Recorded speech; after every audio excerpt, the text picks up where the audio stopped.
बिस्मिल्लाहिर्रहमानिर्रहीम। आज मैं शिद्दत गम से फट पड़ा था।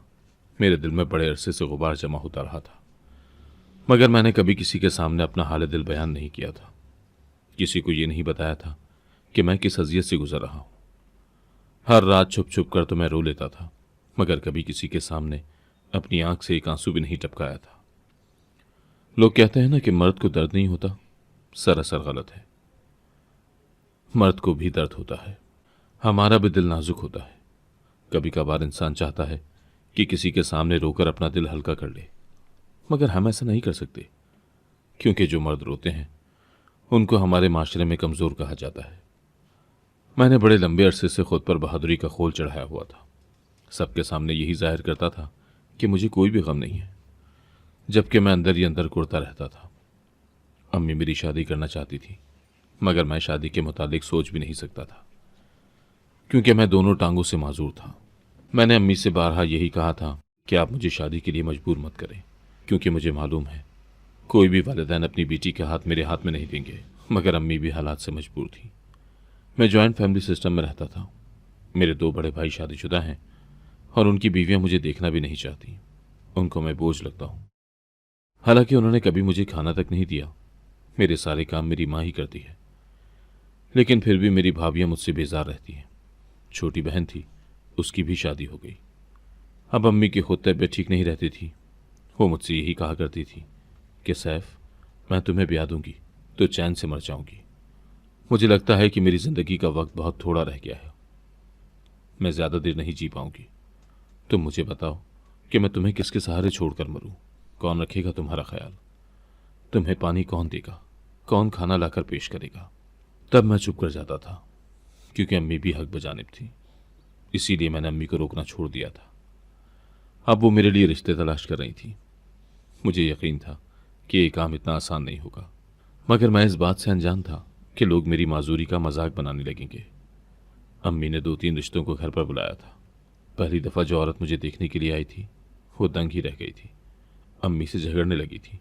वो कहने लगी, बीबी, तुम्हारा दिमाग ठीक है क्या? मैं अपनी बेटी की शादी एक माजूर मर्द से करूंगी, ये नामुमकिन है। मुझे ये सब अल्फाज बड़े भारी लगे थे। वो रात तो मैंने कांटों पर गुजारी थी, जबकि अम्मी के सामने तो मुस्कुराता ही रहा था। उन्हें मैंने दिलासा दिया था कि आप मेरी फिक्र न करें। अम्मी ने मुझे कहा कि तुम भी परेशान मत होना, मैं तुम्हारे लिए लड़की ढूंढ कर ही रहूंगी। फिर अगली बार जो औरत मुझे देखने के लिए आई थी, वो कहने लगी, बहन, लड़का आपका अच्छा है, मगर माजूर है।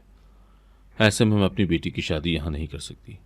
ये तो खुद मोहताज है, मेरी बेटी को कहाँ से लाकर खिलाएगा? इस तरह वो भी इनकार कर गई थी। मगर ये लफ्ज़ मोहताज मेरे दिमाग में अटक कर रह गया था। मेरी आंखों से आंसू टपकने लगे थे। था तो मैं मोहताज ही, मगर फिर भी यूं किसी के मुंह पर ऐसा कहना क्या अच्छी बात है? इसके बाद भी बहुत से लोग मुझे देखने के लिए आते रहे और रिजेक्ट करते रहे। अब मैंने तंग आकर अम्मी से कह दिया था कि आप मेरी नुमाइश मत लगाएं। मुझे मालूम है कि कोई भी अपनी बेटी की शादी मुझसे नहीं करेगा, तो फिर आप ये समझे, जो अल्लाह ने मेरी किस्मत में लिखा है उसे कबूल कर लें। कोई बात नहीं, आपके बाद मेरा कोई ख्याल रखने वाला नहीं होगा तो मुझे कोई गिला नहीं होगा, मगर इस तरह से मुझे अपनी तहकीर नामंजूर है। अम्मी कहने लगी, मैं तुम्हारे अब्बू को क्या मुंह दिखाऊंगी? क्या वो मुझसे सवाल नहीं करेंगे कि तुम मेरे सैफ को किसके हवाले करके आई हो? मेरे बेटे, मुझे कर लेने दो जो मैं करना चाहती हूँ।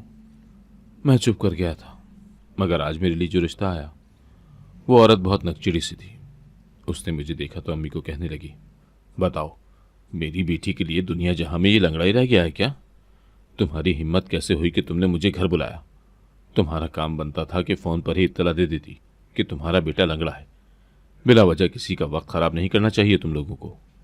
मैं तो अपनी बेटी को किसी कीमत पर भी इस माजूर से नहीं ब्याहूंगी। इतना कहकर वो हमारे घर से चली गई थी। आज तो बस मेरे सब्र की इंतहा हो गई थी। मैं फूट फूट कर रोने लगा था। अम्मी ने जब मुझे देखा तो आगे बढ़ी और कहने लगी, क्या हुआ सैफ, तुम तो बहुत सब्र वाले थे, फिर तुम्हें क्या हो गया जो ऐसे कर रहे हो? मैं बोला, मैं भी इंसान हूँ, मुझे भी तकलीफ होती है।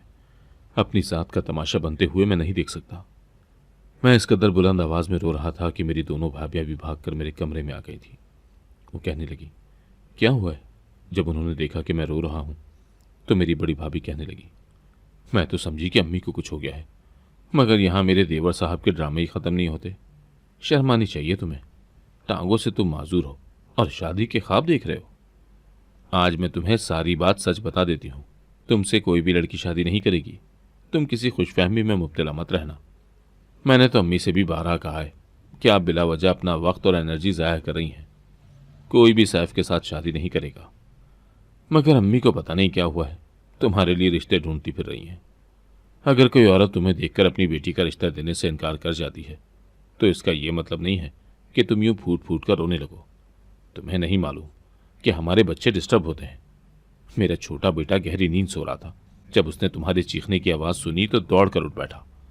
सैफ, मैं आखिरी बार बता रही हूं कि मैं तुम्हारे ये ड्रामे बर्दाश्त नहीं करूंगी। हाँ, लेने दो तुम्हारे भाई को, तुम्हारी एक एक शिकायत लगाऊंगी। इतना कहकर वो कमरे से चली गई थी। अम्मी ने मेरे सर पर हाथ रखा था और कहने लगी, देख लिया अब तुमने अपने इर्द गिर्द बसने वालों को। आज तुम दिल गिरफ्तार थे, परेशान थे। क्या होता अगर तुम्हारी भाभी तुम्हारे सर पर हाथ रखकर दो लफ्ज़ दिलासे के बोल देती? मगर नहीं, वो तुम्हें खरी खरी सुना कर गई है। तो समझ लो कि ये दुनिया ऐसी ही है। तुम्हारे साथ हर कोई ऐसा ही करेगा। मैं ही हूं जो तुम्हारे लिए अच्छा सोच रही हूं। मैं चाहती हूं कि तुम्हारी शादी हो जाए और तुम्हारी बीवी आकर तुम्हें संभाल ले। मैं फट पड़ा था। मैं बोला, अम्मी, मैं अपनी बीवी को क्या खिलाऊंगा? उसकी ख्वाहिशात कहाँ से पूरी करूंगा? मैं तो अपने बिस्तर से भी उठ नहीं सकता। अम्मी कहने लगी, तुम इस बात की फिक्र मत करो। तुम्हारे अब्बू की 2 दुकानें मेरे नाम पर हैं, जिनमें से आज तक मैंने तुम्हारा खर्चा किया है वो मैंने तुम्हारे नाम चुपके से लगा दी है। इस बात का इल्म तुम्हारे भाइयों को नहीं होना चाहिए, नहीं तो वो तुम्हारे दुश्मन हो जाएंगे। मैंने अम्मी के सामने अपने हाथ जोड़ दिए और बोला कि खुदारा आप मुझे अजियत देना बंद करें, मेरे लिए रिश्ता तलाश मत करें। अम्मी मेरे सामने बैठकर रोने लगी थी और कहने लगी, अच्छा तो बताओ फिर मैं क्या करूं? अगर तुम्हारे लिए रिश्ता तलाश न करूं तो फिर मुझे कुछ तो बताओ, कोई हल है तुम्हारे पास? मैं बोला, मेरे पास कोई हल नहीं है। मुझे तो खुद इल्म नहीं है कि मेरे साथ क्या हो रहा है।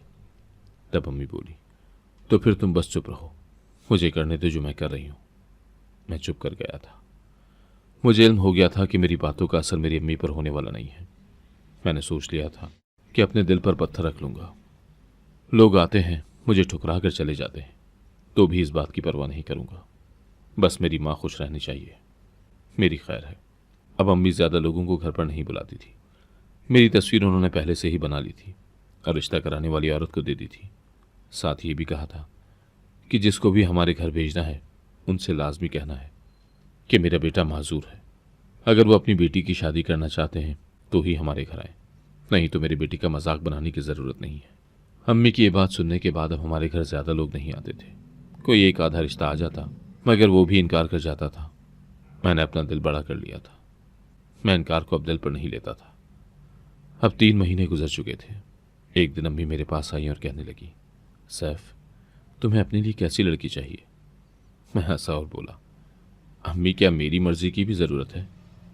मैं तो एक ऐसा इंसान हूं जिसे इतनी भी उम्मीद नहीं है कि उसकी शादी हो पाएगी। फिर अपनी पसंद बताना तो बहुत दूर की बात है। अम्मी ने मेरे सर पर हाथ रखा और कहने लगी, तुम अपनी इस खुद तरसी से निकल आओ। तुम्हें ऐसा क्यों लगता है कि तुम्हें कोई कबूल नहीं करेगा? मैं तुम्हारे लिए रिश्ता ढूंढ रही हूं। मुझे उम्मीद है कि बहुत जल्द कामयाबी हो जाऊंगी। तो मुझे ये बताओ कि अगर लड़की जॉब करती हो तो तुम उससे शादी कर लोगे या तुम्हें मुकम्मल घरेलू किस्म की लड़की चाहिए? मैं बोला, अम्मी, आपने ही मेरी शादी करनी है। आपको जैसी भी लड़की पसंद आए, मेरे लिए जो भी मुनासिब लगे, मेरी शादी कर दीजिएगा। मैं उफ तक नहीं करूँगा। अम्मी कहने लगी, ठीक है, मेरे जवाब का इंतज़ार करो। फिर यूं ही 1 हफ्ता गुजर गया था।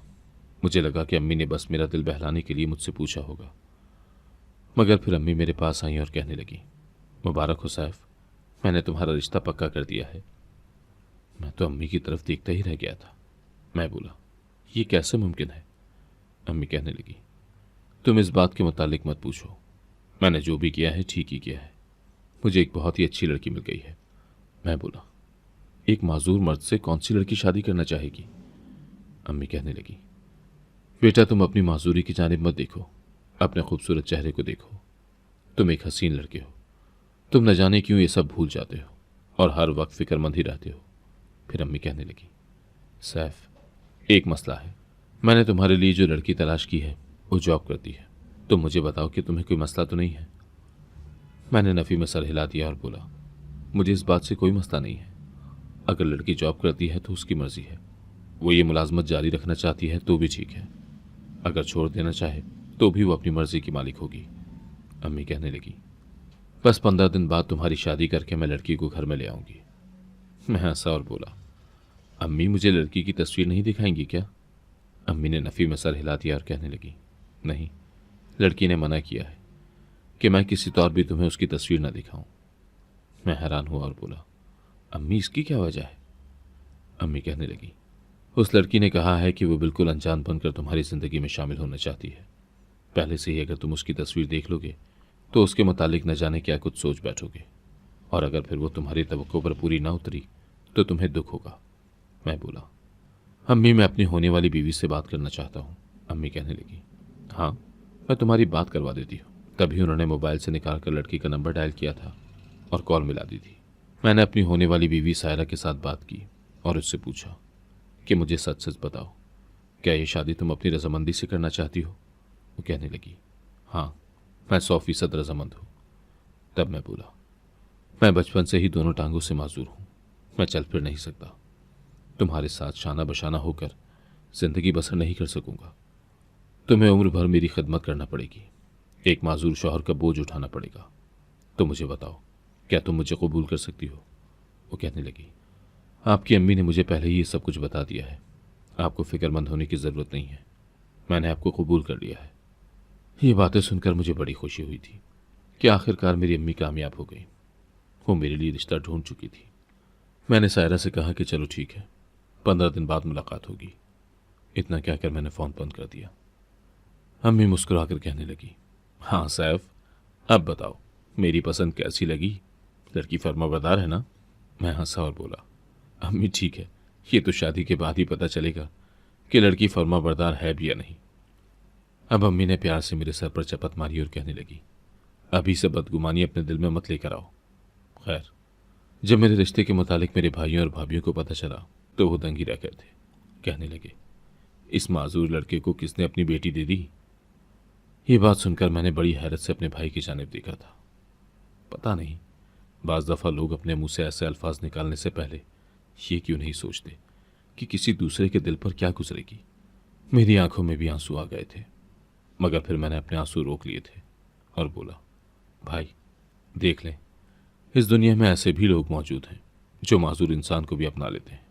हर कोई आप जैसा नहीं होता भाई, जो अपने भाई की माजूरी की वजह से उसे इंसानियत के मकाम से गिरा दे। मैंने ये बातें अपने भाई को सुनाई थी। उनका चेहरा एकदम से लाल पड़ गया था। खैर, मेरी बड़ी भाभी कहने लगी, अम्मी, अगर आपने सैफ के लिए रिश्ता तलाश कर ही लिया है तो आप इसे लेकर दूसरे घर में शिफ्ट क्यों नहीं हो जाती? आपको तो पता है कि ये घर पहले ही छोटा और तंग सा है। इसमें पहले ही 2 फैमिलीज रह रही हैं, अब तीसरी फैमिली की जगह नहीं होगी। ये बात सुनकर अम्मी के माथे पर शिकन पड़ गई थी। वो कहने लगी, ये घर मेरे तीनों बेटों का बराबर का है। मेरा बेटा इसी घर में रहेगा। अम्मी की बात सुनकर भाभी जच हो गई थी। अम्मी ने अपनी हैसियत के मुताबिक मेरी शादी की तैयारी की थी और फिर 15 दिन बाद हम मुख्तसर सी बारात ले जाकर लड़की को ब्याह कर ले आए थे। शादी की रात थी और अब तक मैंने सायरा को नहीं देखा था। मेरी बड़ी ख्वाहिश थी कि मैं अपनी बीवी का चेहरा देखता। मैं उस हमदर्द औरत को देखना चाहता था जिसने मुझे कबूल किया था। शादी की रात अम्मी ने मेरी बीवी को कमरे में बिठा दिया और फिर मुझे व्हीलचेयर के सहारे कमरे के दरवाजे तक छोड़ाई थी। मैंने देखा कि कमरे में मुकम्मल तारीकी फैली हुई थी। मैं बोला, सायरा, क्या तुम यहाँ हो? एक जनाना आवाज़ आई थी। वो कहने लगी, जी सैफ, मैं कमरे में मौजूद हूँ। मैं बोला, इस कदर अंधेरा क्यों किया हुआ है? सायरा कहने लगी, मैंने ही तमाम बत्तियां बंद की हैं। मुझे बड़ी हैरत हुई थी। मैं बोला, क्या बात है, तुमने अंधेरा क्यों कर दिया है? वो कहने लगी, मैं आपको अपना चेहरा नहीं दिखाना चाहती। इस बात ने मुझे परेशान कर दिया था। मैं बोला, क्यों सायरा, ऐसी भी क्या बात है? तुम मुझसे अपना चेहरा क्यों छुपा रही हो? क्या तुम्हारी ये शादी ज़बरदस्ती करवाई गई है? वो कहने लगी, नहीं, ऐसा नहीं है, बल्कि मैं चाहती हूँ कि आप बिल्कुल तंदुरुस्त हो जाएं, अपने पैरों पर खड़े हो जाएं और फिर मेरा चेहरा देखें। मैं हंस दिया था और बोला, क्या तुम्हें लगता है कि मैं कभी ठीक हो पाऊंगा? मेरी ये माजूरी बचपन से ही मेरे साथ है। मैं अब तो बीमार नहीं हुआ ना कि ठीक हो जाऊंगा। मैं बहुत इलाज करवाने के बाद भी तंदुरुस्त नहीं हुआ। अगर तुमने इस उम्मीद पर मेरे साथ शादी की है तो तुमने अपने साथ बहुत बड़ा धोखा किया है। सारा कहने लगी, मुझे अल्लाह की ज़ात पर पूरा यकीन है, वो आपको ठीक कर देगा। मैं आपको डॉक्टर के पास लेकर जाऊंगी, आपका मुकम्मल चेकअप करवाऊंगी और फिर आप ठीक हो ही जाएंगे। मैं क्या कहता। खैर, मैं सायरा के पास बेड पर बैठ गया और बातें करता रहा। मुझे उम्मीद थी कि 1-2 दिन में सायरा मुझे अपना चेहरा दिखा ही देगी, मगर मैं बहुत बड़ी गलतफहमी का शिकार था। सायरा ने शादी के 1 महीने बाद भी मुझे अपना चेहरा देखने नहीं दिया था। वो जब भी कमरे में आती तो रोशनी बंद कर देती थी और फिर सुबह सवेरे ही काम पर निकल जाती थी। शाम में वापस आते ही वो खुद को सर से लेकर पांव तक मुकम्मल अबाए में छुपा लेती थी। वो मुझसे मेरा हालचाल दरियाफ्त करके एक बार फिर से बाहर चली जाती थी और फिर रात से पहले कमरे में वापस नहीं आती थी। मैंने सुना था कि मेरी भाभी अब मेरा और मेरी बीवी का मजाक उड़ाने लगी थी। वो कहने लगी, पता नहीं अम्मी कौन सी लड़की ब्याह लाई है जो अपना चेहरा भी हमें नहीं दिखाती, लगता है इसमें सुर्खाब के पर लगे हुए हैं। ये सब बातें मुझे परेशान कर रही थी, मगर मैं क्या करता। मैं खुद बेबस था। एक दिन सारा मुझे डॉक्टर के पास ले गई थी। डॉक्टर ने कहा कि आप ये दवा खाते रहें, इंशाल्लाह आप ठीक हो जाएंगे। अब सायरा मुझे हर रोज़ दवाई खिलाने लगी थी और मैं दवाई खा लेता था, मगर मुझे यकीन था कि मैं कभी भी ठीक नहीं हो पाऊंगा। आज हमारी शादी को 2 माह मुकम्मल हो गए थे तो मैं सायरा से कहने लगा कि तुम मुझे अपना चेहरा देखने दो। सायरा ने इनकार कर दिया था। वो कहने लगी, आपको याद है ना शादी की रात मैंने आपसे क्या कहा था, जब तक आप ठीक नहीं हो जाते मैं आपको अपना चेहरा नहीं दिखाऊंगी। मैं फट पड़ा था और बोला, अगर मैं ठीक होता तब भी तुम मेरे साथ यही सलूक करती। क्या एक माजूर मर्द को अपनी बीवी का चेहरा देखने का भी हक नहीं है? तुम मेरी माजूरी का मजाक बना रही हो। अगर तुम मुझसे शादी नहीं करना चाहती थी तो मुझे साफ साफ बता देती। ये नाटक करने की क्या जरूरत थी? सायरा के रोने की आवाज आने लगी थी। वो बोली, ऐसी बात नहीं है सैफ, मेरी एक बहुत बड़ी मजबूरी है जिसकी वजह से मैं आपको अपना चेहरा नहीं दिखा रही।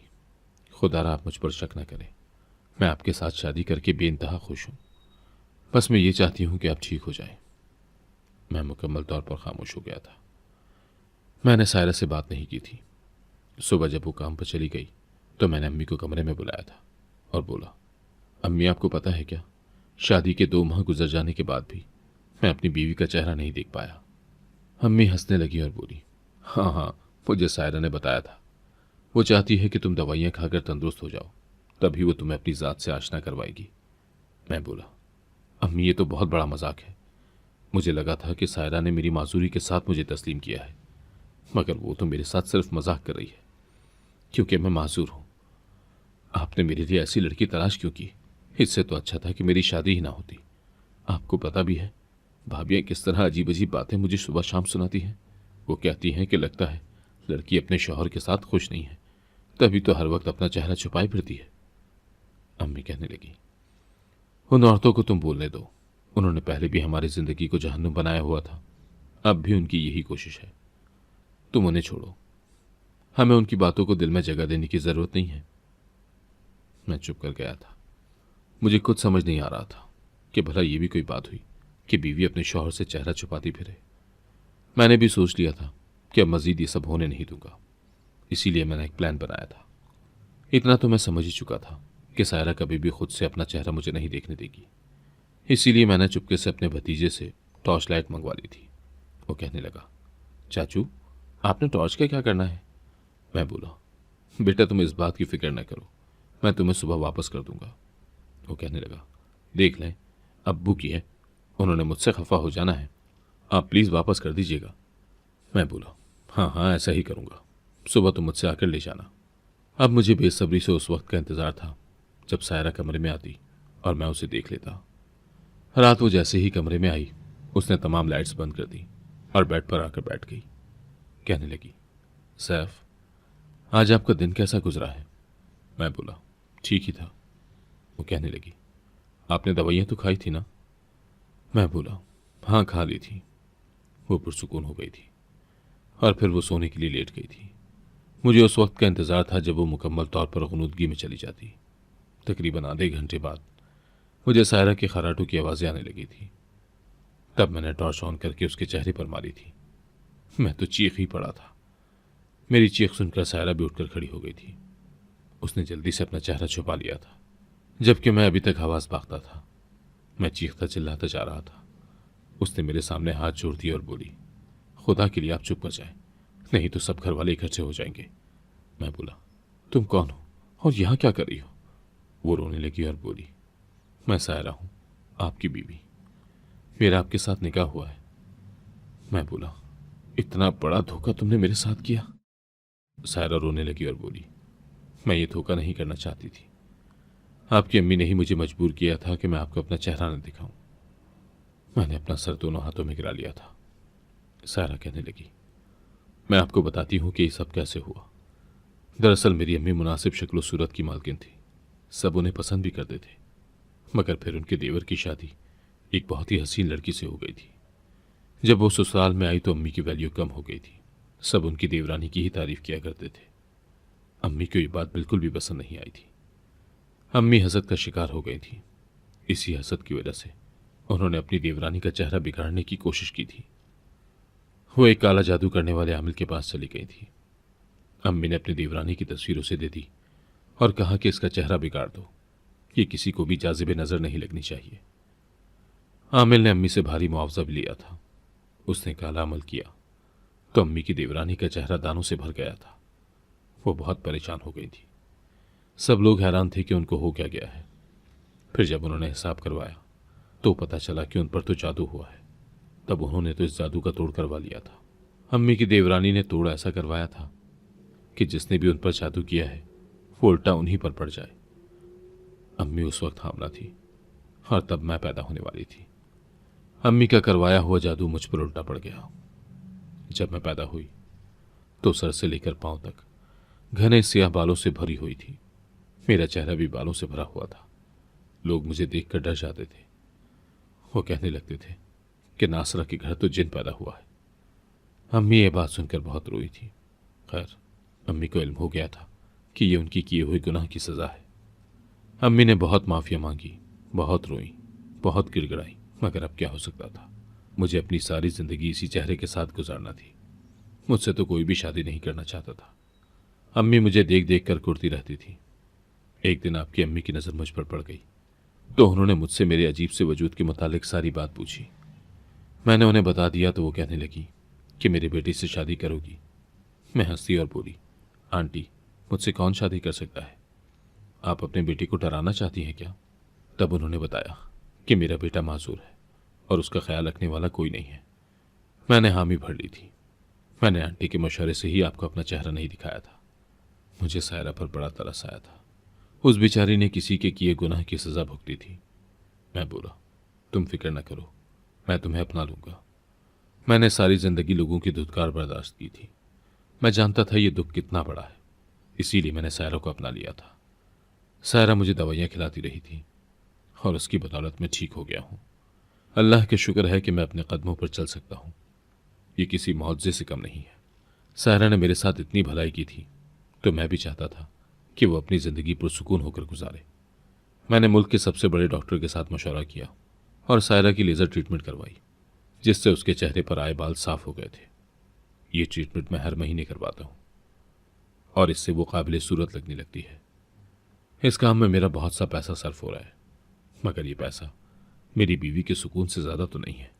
वो खुश रहने लगी है और मेरे लिए यही बहुत है। अगर आपको आज की कहानी पसंद आई है तो वीडियो को जरूर लाइक कीजिएगा और अपने दोस्तों के साथ भी शेयर कीजिएगा। और हाँ, अगर आपने अभी तक हमारा चैनल सब्सक्राइब नहीं किया तो जरूर सब्सक्राइब करें। मिलते हैं कल एक नई और दिलचस्प कहानी के साथ। अल्लाह हाफिज।